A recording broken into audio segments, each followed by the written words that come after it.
নমস্কার বন্ধুরা, শ্রুতির তরফ থেকে সুজাতা আজকে আপনাদের আবৃত্তি করে শোনাচ্ছে সত্যেন্দ্রনাথ দত্তের লেখা সহমরণ কবিতাটি।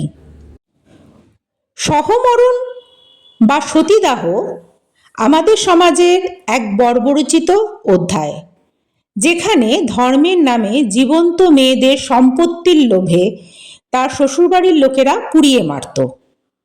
এটি রোধ করার জন্য রাজা রামমোহন রায় প্রচুর লড়াই করেছিলেন এবং তৎকালীন বঙ্গ সমাজ তাকে প্রতিহত করেছিল।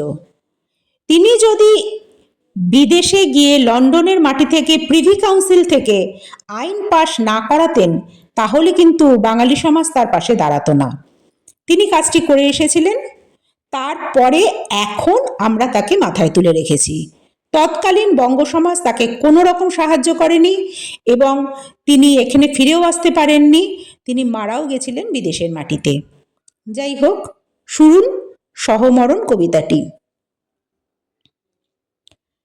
জিজ্ঞাসিছ পোড়া কেন গা, শুনিবে তা?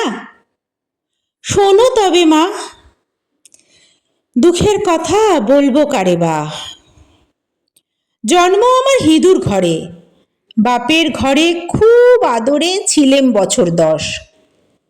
কুলীন পিতা কুলের গোলে ফেলে দিলেন বুড়োর গলে, হলাম পরের বশ। আচারে তার আস্ত হাসি, বলবো কি আর পরকাশি, মিটল সকল স্বাদ। হিঁদুর মেয়ে অনেক করে শ্রদ্ধা রাখে স্বামীর পরে, তাতেও বিধির বাদ। বুড়াকালের অত্যাচারে শয্যাশায়ী করল তারে, জেগেই পোহাই রাতি। দিন কাটে তো কাটে না রাত, মাসেক পরে নিবল হঠাৎ, নিবল জীবন বাতি। কতক দুঃখে কতক ভয়ে শরীর এলো অবশ হয়ে, ভাঙল সুখের হাট। খইয়ের রাশি ছড়িয়ে পথে চলল নিয়ে সবার সাথে, যেথায় শ্মশান ঘাট। গুড়িয়ে শাঁখা সবাই মিলে চিতায় মোড়ে বসিয়ে দিলে, বাজলো শতেক শাঁখ।